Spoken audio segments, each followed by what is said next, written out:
శివ కళ్యాణ మహోత్సవం చాలా చక్కగా బాగా జరిగింది. ఈ వీడియో ద్వారా మీకు చూపించాలనుకున్నాను, చూసేయండి. అయితే చాలా హ్యాపీగా అనిపించింది ఆ కళ్యాణం చూసేసరికి. చాలా చక్కగా పంతులు కూడా చాలా చక్కగా శివుడి గురించి కానీ కళ్యాణం గురించి కానీ మొత్తం చాలా చక్కగా బాగా చెప్పారు. చాలా బాగా జరిగింది. మీరే చూసేయండి ఈ వీడియో ద్వారా. నేను దీప వచ్చాము ఈ కళ్యాణం చూడటానికి. చాలా హ్యాపీగా ఫీల్ అయ్యాము ఇద్దరము.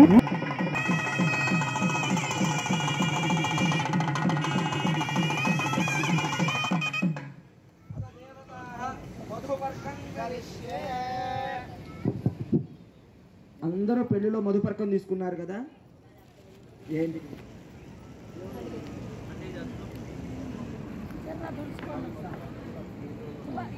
అమ్మా మీకు ఇచ్చిన వాటిల్లో మధుపర్కం ఉంటుంది. మూడే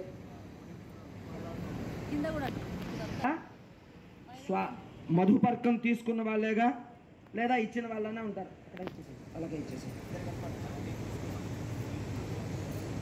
నువ్వే మీ తర్వాత వాళ్ళు అట్లే ఉంటుంది. దాంట్లోనే మధుపర్కం ఎందుకు ఇస్తాను చెప్పండి. మధుపర్కం అంటే బట్టలు కాదు.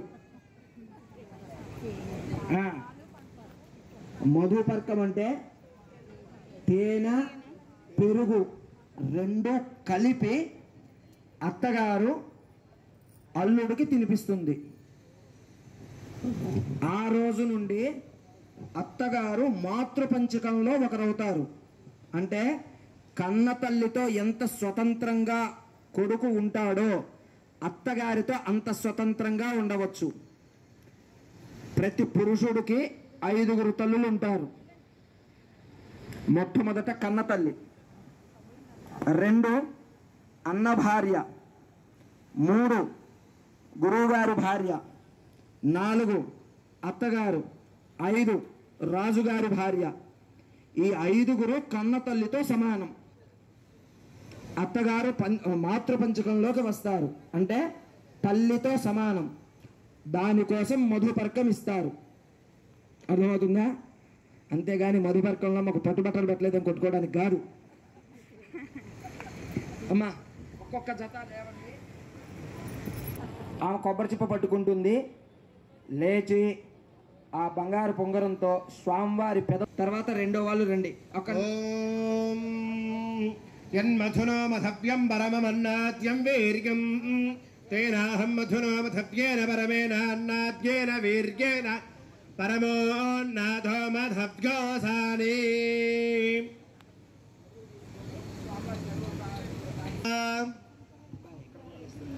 అయం మధుపర్కః మాధ్వీర్న సంతమోహే మధునక్తమదోషసి మధ్వాత్మార్థమగమృతః మధుద్యోరస్తు నః మధుమాన్నో వనస్పతిర్మధు తన్మ ఊర్జం ధా ఓం కల్పయతా ఇత్యుచ్చైః.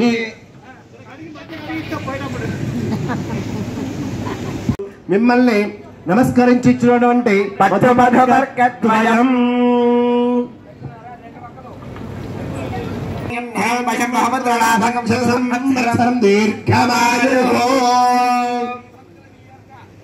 మహోత్సవ కాలం చేర్చినవి పట్టు మధుపర్కద్వయం.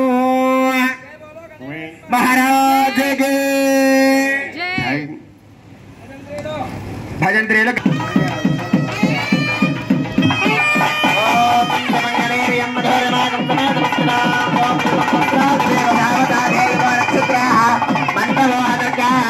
స్వామి వారికి నమస్కరించి ఇచ్చినవి పట్టు మధుపర్కద్వయం.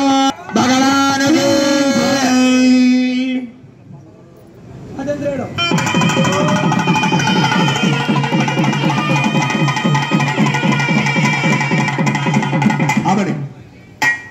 ఓం ఇవం వస్త్రాని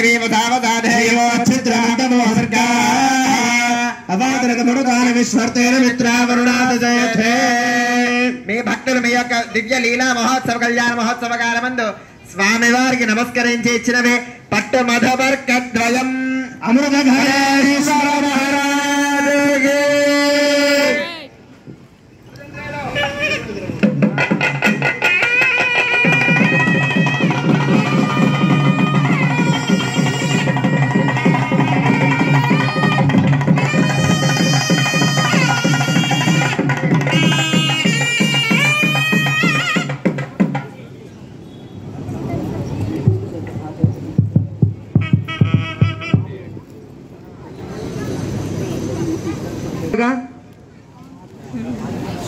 అంతేగా. భగవత్ కళ్యాణము అంటే ప్రకృతిని పురుషుడితో కలపడం. ప్రకృతి అమ్మవారు, పురుషుడు పరమేశ్వరుడు. అలా కలిగితే వాళ్ళిద్దరినీ కలిపితే అది కళ్యాణం. కళ్యాణం అంటే జగదానందకారకం.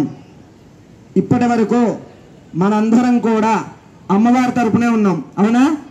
ఎందుకంటే స్వామివారి కాళ్ళు కడిగాం. స్వామివారి కాళ్ళు ఎవరు కడుగుతారు? కూతురు తండ్రి కడుగుతాడు, అవునా? అంటే అమ్మవార్లు మనకి కూతురు వరుసగా చెప్పాము. మరి ఇప్పుడు మన అమ్మవారిని తీసుకురావాలి కదా ఇక్కడికి. అమ్మవారు మండపంలోకి వస్తుంది. కాస్త అమ్మవారు కనిపించగానే కుర్చీల్లో కాకుండా లేచి నిలబడండి. అక్కడ వాళ్ళు అక్కడే నిలబడండి.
మాంగళ్యం అంటే కన్యా కనక సంపన్నం. మా కన్య బంగారం వంటిది. కనక ఆభరణైర్యుతాం అంటే సర్వాలంకారం చేసి బంగారు ఆభరణత అలంకారం చేసి ఉంది. సర్వాలంకారయుతాం. దాస్యామి విష్ణవే తుభ్యం శ్రీ మహావిష్ణు స్వరూపమైనటువంటి ఓ వరుడా, నా బిడ్డని నీకు కన్యాదానం చేస్తున్నాను. బ్రహ్మలోకం చేరేంత వరకు నా కుమార్తె చేయిని విడువవద్దు అని కన్యాదాన సమయంలో అమ్మాయి తండ్రి సంకల్పం చెప్పి ఆ కన్యాదానం చేస్తాడు. ఇప్పుడు ఆ కన్యాదానానికి సంబంధించి మహాసంకల్ప పఠనం జరుగుతుంది. అందరూ కూడా శ్రద్ధగా వింటూ ఉండండి. ఒక్క నిమిషం.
ఇప్పుడు అమ్మవారికి వస్త్రాలు ఇవ్వడం జరుగుతుంది.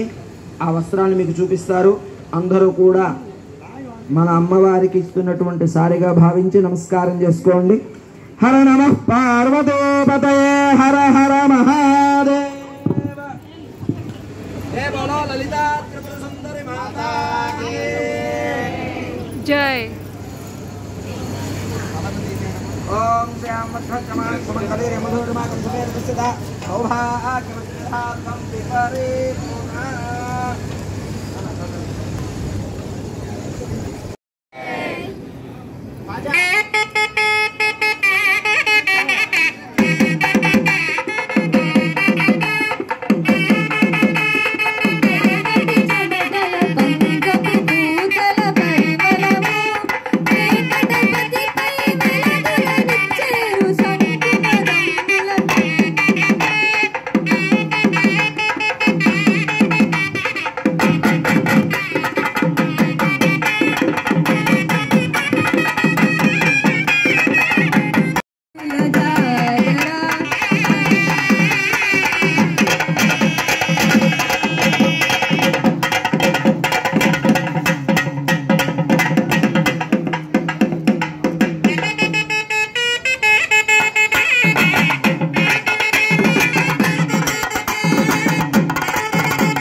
Hey!